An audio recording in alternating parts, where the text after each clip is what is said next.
Hey, Winston Template here with the Real Estate Template. Thank you for joining. Today we are going to talk about real estate property taxes. I've had a lot of inquiries over the past several months on that, and I just want to help you understand what they are. I mean, we get to our property taxes, none of us like paying them, but yet here they are. We still have to pay them. So I want to break down how do you do your assessment so that you know what you're paying.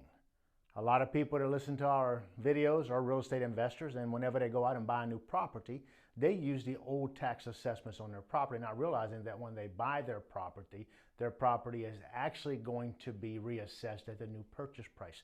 So you need to understand how to figure that out. You need to understand that what you get is right or if what you get is wrong. So we're going to help you understand that today, and we're going to talk about it. So the first thing we're going to talk about is going to be, why do we pay property taxes? What are they for? So number one, the city does not make a profit. They are a not-for-profit organization. They're not there to make a profit. They're there to collect the taxes and use those taxes to operate their city. So it takes and builds the city through infrastructure. It builds their city through their fire department.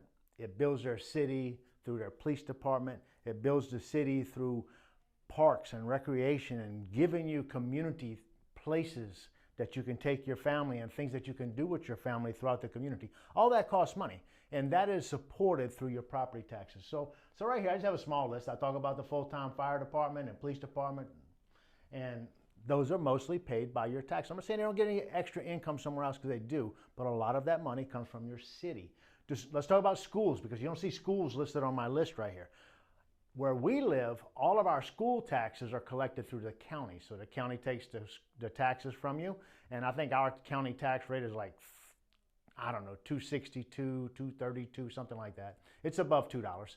And we pay that, and about 80% or so of that goes to the public school system to take care of schools, take care of the kids. So that's where that money goes. It is not represented on city taxes. I'm going to talk today about city taxes more so than county taxes. I'll do another video on county taxes, and we'll break down our county tax sheet and the different categories that money goes to on that sheet.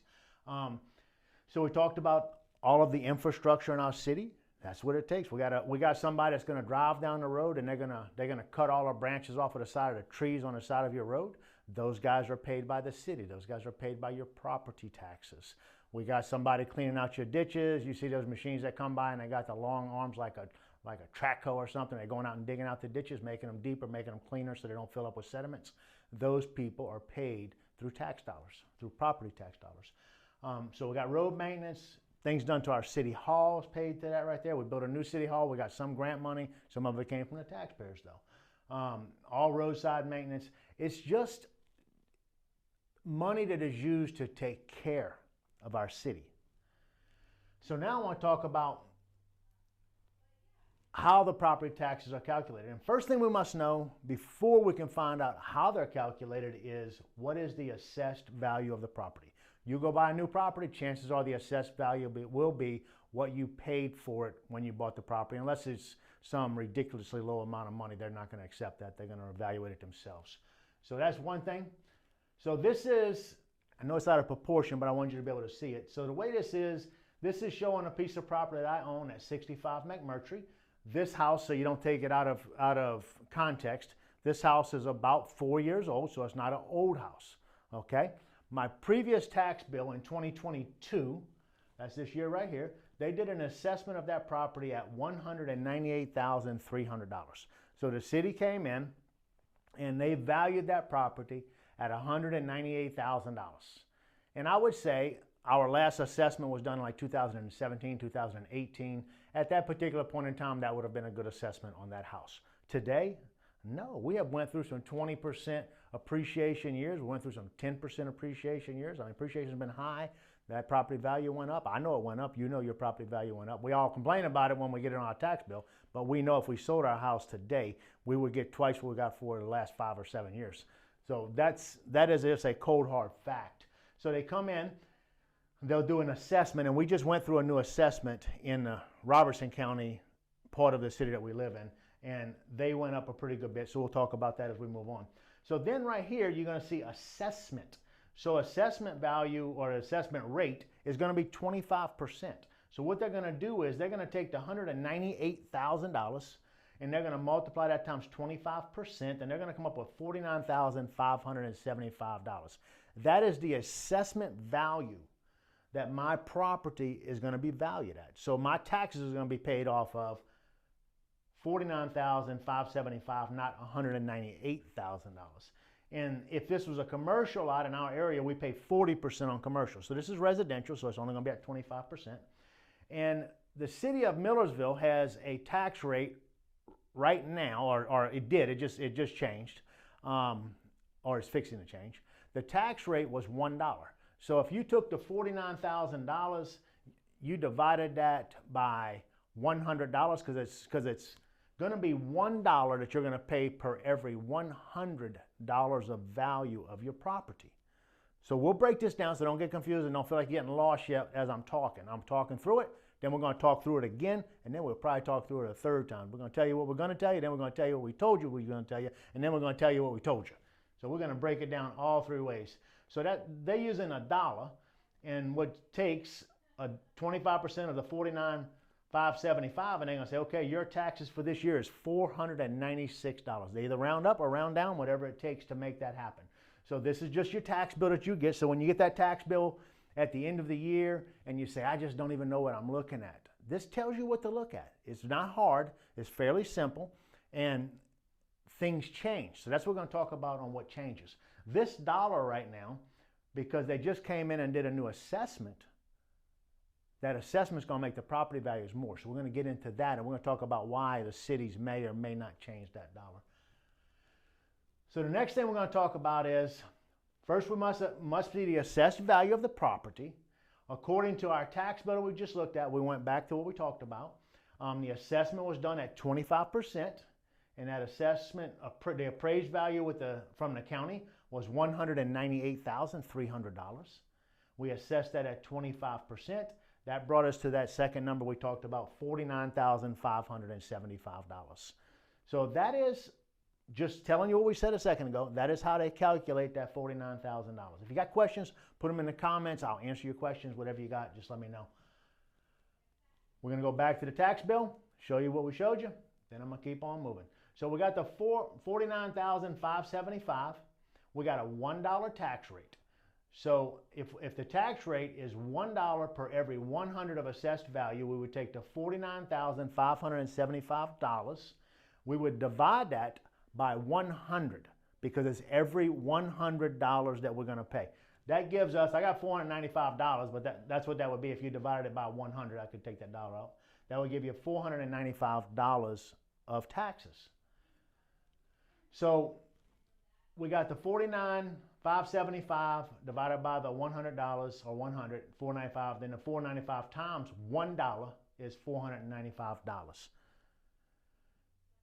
You would owe the city $495 on your tax bill. So let's go back a couple pages where we just were. So that's what our value is here, $496. It was $495.50, whatever, but it's $496. So that did not change. So what is happening after this? So now, as your assessed value goes up, as the city comes in or the county comes in and they look at your building and they say, okay, that appreciation has went up or inflation has went up 10%, we got to go up on their property value 10% also. And they have to do that. Everybody looks at it as the city or the county is just cheating me out of money, but every one of us know when we go buy groceries, we pay more money today than we paid for them groceries a year ago, and the year before that, and the year before that, and the year before that. So as those expenses continue to go up, the expenses with our cities, the expenses with our counties continue to go up accordingly. So what the pain we're feeling at home is the exact same pain that our cities are feeling. I know our cities just did a payroll increase, and some of the people in the city only got a 2% pay increase. Well, heck, over the last 5 years, their expenses as a home have went up probably at least 60-70%. It probably went up more than that, but let's say it just went up 60%. But their raises go up 2%. So where they were making $60,000 or $70,000 to pay for all their bills. Now they really need $90,000 to pay those bills. But no, what they got to do is they got to tighten their belt up. They got to figure it out. And you may think, well, that's not a big deal. But you would definitely look at it if it was where you work and they weren't giving you any extra money. You'd be ticked about that, and you'd be wanting some answers for that also. So how does the new assessment numbers work? So what they gave us was, they gave us the property values went up around, now it's not 100% right, but around 163%. It's off 0.5% or so is what I'm off on that. I didn't go and try and get it to the 0.00 or whatever. I didn't care about that. I just want to give you the basics, the basic strategy or the basic statistics to figure out what we got. So if this property went up from $198,300 to $323,229, that would be a 163% increase. I'm going to tell you that this particular property, if I put it on the market right now, and I do real estate for a living, this is what I do. If I was going to sell that house, I would definitely be selling it for around that $323,000 number. I would not be selling it for less than that. I would try and get $350,000 out of it. So I don't feel like the county ripped me off by going up on my property taxes that much. I know my property value went up. It did. Now, it's painful. It's painful. Vote differently. Vote where you don't get property increases. I'm not telling you vote on local level. I'm telling you vote on a state level. Vote where inflation stops in our country. That's what's causing this right here. But if the city doesn't get this extra money, if the county doesn't get this extra money, then our school systems don't function like our school systems need to function. Our public works department in our cities, our police department, our fire department, everybody takes a pay cut. Nothing gets done that needs to get done. I know people that are builders. They're not building as much as they were building because it's so much more expensive. But that's not going to change. It's going to keep going up. I don't personally believe it's going to change. I don't think it's coming down any. So people are sitting saying, well, I'm waiting for the prices to drop. I don't think they're dropping. Our government's still printing money. As long as they're printing money, we're paying taxes. It's going to happen. So we take that 163% times the 198.3 as far as the value, and we're getting $323,229. So that is the new assessed rate. So the first thing we must do is we find, again, the assessed value of that property. So we're going to use the same 25%. We're going to take $323,229. We're going to multiply that times 25% of assessment. That's going to give us an assessed value of $80,807. Divide that by $100, multiply it by $1. Then the old, if we were under the same assessment value as before, that value would go up to $808 from roughly $495. So it would be a good little increase. So what the county does is the county gives us an equalization rate. And I don't know the exact number of the equalization rate. It was like 61%, 62%, somewhere between 61 and 62%. And they were saying if you don't want your constituents to pay more in taxes, then what you have to do is you have to drop your tax rate that you're billing out the taxes to the citizen to 61 cents in order to make that number go right. Otherwise, your constituents or your citizens are going to pay more money. Now, some of y'all say, well, I think that we should pay the exact same money. Okay, you can have that opinion, but with that opinion, you got to understand your city's going to fail. You got to understand that your city cannot grow, your city cannot bring in new facilities, they can't do anything to your city, they are going to scrape by. I am at city council meetings, I'm watching the way our city's handling money. I don't think we're blowing any money anywhere, but we are barely getting by, and there's week after, or month after month after month of going to a city council meeting and listening to them talk. There's always something that they say, we don't have the funding to do that. We don't have the ability to do that. Can you pave this road? We don't have the money to pave that road. We got enough money to pave some roads, but not all roads. We got enough money to fix potholes on the other roads or something like that, but we're not going to pave them. And that's part of the money. We got to have that budget. We got to have the ability to be able to do the infrastructure needed within our city. So we're at $80,807. So let's talk about that. So if we take that $80,807, we divide it by 100, we're going to get $808. Multiply that times the tax rate of the city passed a tax rate the other day of 85 cents per 100. Now, they're dropping it. They're dropping the tax rate 15 cents. Now, my personal opinion is I don't think the city should be doing this. I think the city should leave it as $1 because that's what the city needs to take care of the city. If the city wants to drop it, I'm not on the city council, so I don't have any say in that. All I can do is vote accordingly. But there's a lot of people that disagree with me, and that's fine. It's not, I don't think it's anything we need to fight over. I think one thing, you think something different, it doesn't matter. But let's talk about what that means. So at 85 cents, this assessed value is going to drop to $687 of new property taxes. So now instead of the $495 or $496, they're going to be paying $687, which is going to make $191 difference in your tax bill. That's going to be roughly around 28% tax increase for the citizens on their property taxes.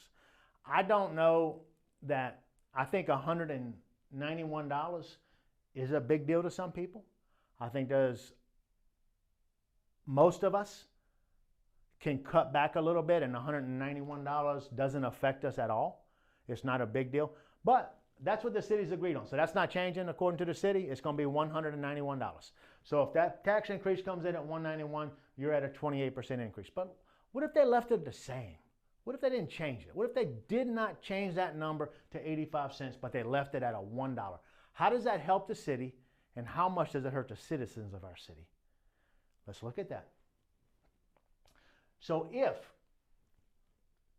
we take the same numbers we had, we're still at the $191. Now we're going to take the 808, do about times 1. That's going to be a $312 increase over the $496. So it'd be $312 a year. Now we're already going up $198. So the $312 minus $198, that's going to give us $121 difference. So really what we're talking about for the city not to change the number and just leave it at 1. Because I guarantee you next year, y'all can expect that number to go up. And the next year it's going to go up, and the next year it's going to go up until it reaches the $1 mark, because $1 is where we got to be to make money. Or not make money, but survive. And then they're going to do a new assessment, and they're going to adjust it back down. And what happens is the city is continuing to stay behind the 8 ball. They're never able to get ahead. All they're doing is playing catch up on everything that they do. This little bit of extra money that we're talking about affects the city. It affects them in a negative way. I would rather give them the money and let it affect them in a positive way.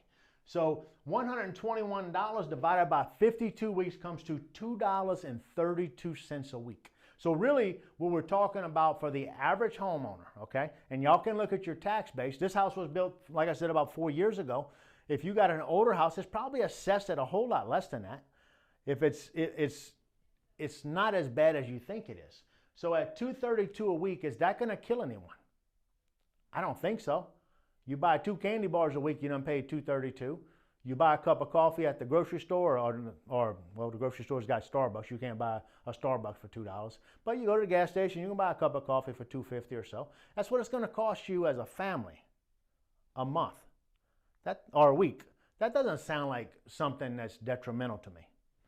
Now, 120 also gives the city an extra at the other $120 extra. That gives the city, based on 2,500 people, 2,500 rooftops here, that's based off of that number, about $302,000 extra a year to be able to put into their general budget or their general fund. I think I would be willing to give up $2.32 if I can give the city $302,000 across all of the population in our city. I'm not thinking about myself on this. I'm thinking about what is best for our city, because I'm at the meetings and I'm feeling the pain that the city feels. I know there are people that that's going to affect. There are people that that's going to be a lot harder on. Those families are not as many as the families that can afford it. And our city has to be able to survive.